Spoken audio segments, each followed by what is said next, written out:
everyone, I'm Emily. I talk about remote work, building businesses, and traveling. For those who have followed me, you know that I've been abroad in Asia for 3 years or so. I came back to the States last year, and it's been a while since I've sat down and actually just like rambled and babbled on about how life has been. So it's been interesting because back in the Bay Area, previously before Asia, I was actually going to school here, living here, working here for probably 6 to 7 years, I believe. And then it was Asia, and then now I'm back. So for those who have studied abroad, who have worked abroad, who have made an identity and a life abroad, who have digital nomaded abroad, and then came back to their home country, I am sure you can relate to this. And it's hard for me to say this because I don't like being vulnerable or being emotional in this sense, but it kind of felt like I had two very different identities. And sometimes I wonder if I liked the Emily abroad, the one that was so much more carefree and unconstrained from living in an environment that is like super performing and super capitalistic.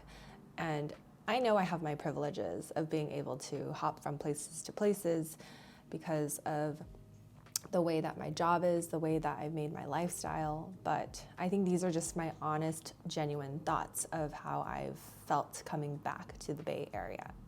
So for starters, the reason why I came back to the Bay Area is primarily because of family. Wanted to be closer to my sister and to my best friends who are also in this region. And I happened to find my partner on a dating app, and we are both in the Bay Area. So there are gravitational pulls that have made me stay here. Otherwise, I think if I was still single, maybe I'd be bouncing around in different countries right now as we speak. But I'm not, and I am happy and comfortable in the Bay Area for now. One of the things that I had to personally work through was understanding who I wanted to be back home, which parts of me that I wanted to bring back from the Emily abroad. Like I knew I still wanted to be entrepreneurial and funny and funky and just enjoying life. And maybe it's because I get seasonal depression or whatever, but the sun just makes me a better person. And being in the Bay Area, especially in San Francisco, it's very foggy. My mood swings go up and down, but I was like thinking, it would be nice to be that Emily abroad also in the Bay Area. And so I've kind of clung on to things that have made me happy, which is content creation, keeping up with the Asian Wonder Woman travel community, and still keeping those connections abroad and like meeting up with them whenever they come back to the Bay Area or when they're visiting the Bay Area. So there are parts that I hold on to, of course. And I don't know if it's because I was 20 back then, 20 something back then, and then now I'm 30 something now. Now it's not about traveling to like all the countries and seeing the entire world.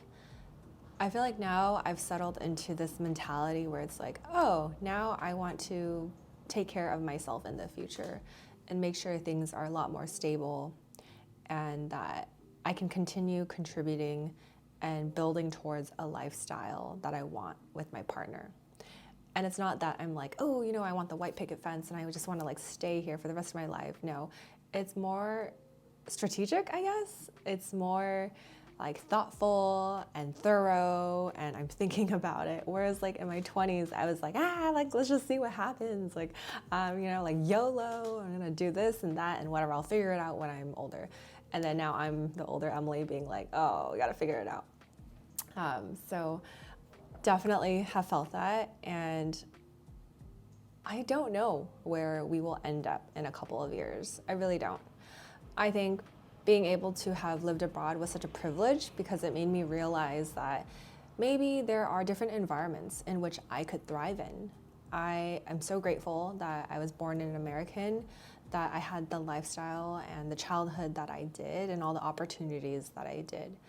But given the fact that there are also so many beautiful places to live abroad and to have a family abroad, I think it's comforting to know that there are different paths that I could take later on in my life, whether it's to have a family, to settle down and, in a lower cost of living area, and maybe not live in a place that's so concentrated on like wealth and like building things. Don't get me wrong, like I love being around the smartest people in Silicon Valley. It is truly humbling, I'm not gonna lie. But I also feel like maybe I would like to be tending to my own garden in the countryside one day and having dogs and having a lot of land, and having more space, right? Like these are all these like careful considerations that I've thought about while thinking of the future. And I am living in the present now. I think being back in the Bay Area, I've noticed like, hey, I feel like I've kind of made really great friendships while being back in San Francisco too, especially through like my partner's friends. He's Canadian, so I've met a bunch of really cool other Canadians and their partners.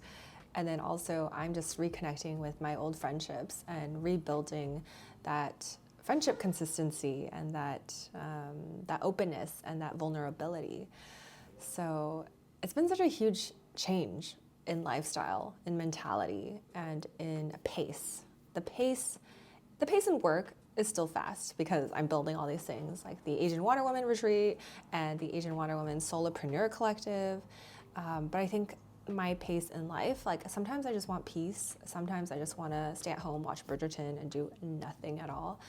And I don't need to be out all the time. I don't get FOMO anymore. I like being by myself. So I can definitely relate to that. And that's why I feel like it's so important for people while they're young to get it out of their system, to do all the things that they wanted to, and then feel comfortable. And if you haven't done that, it's fine. It doesn't mean that you still cannot.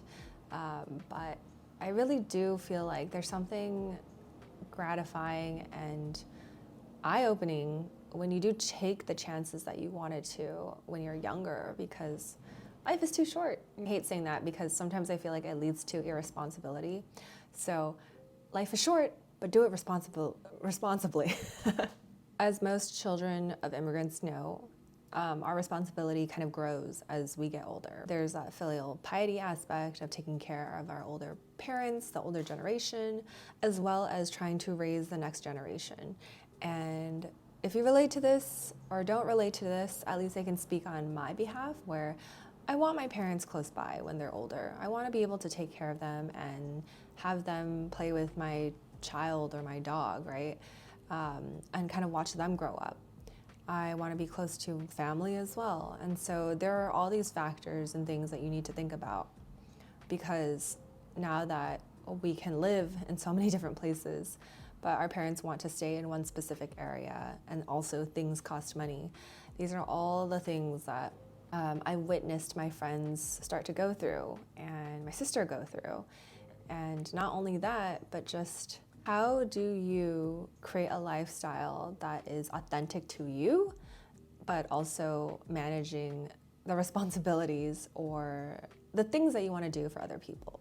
That's kind of the thing that I've been thinking about a lot. And I'm not a young preteen anymore. I can go off and do whatever I want. There's still certain things that I want to do for my family. And so that'll be interesting to come to a decision point where I'm like, okay, like, do we stay in the Bay Area? At least do we stay in the city where it's so expensive? So these are things that are just like on top of my head. What is next for me? That is a very good question. Even I don't know, right? I feel like I usually try to have things planned like back to back. But nowadays I'm kind of like, you know what? It is what it is. So at the moment, I actually have a part-time role where I am kind of consulting and like building a community for a startup from Singapore. I am also running events for Asian Water Woman, retreats, summits, and meetups. And so that's another channel of monetization that I've gotten. And then lastly, I am running a Solopreneurs Collective for Asian Women. And so that is something that I really enjoy, because I get to meet other women who are like creating interesting business ideas or want to belong to a certain community of other business owners. So I'm really happy with where that's going. And I know I'm not making like a crazy amount in the Bay Area like I should be, or other people think I should be. But I'm actually really happy and content right now with what I have, because I'm focusing on the things that I like to do, and I honestly feel like the money will come when I have worked really hard to make these product offerings or these communities a lot better.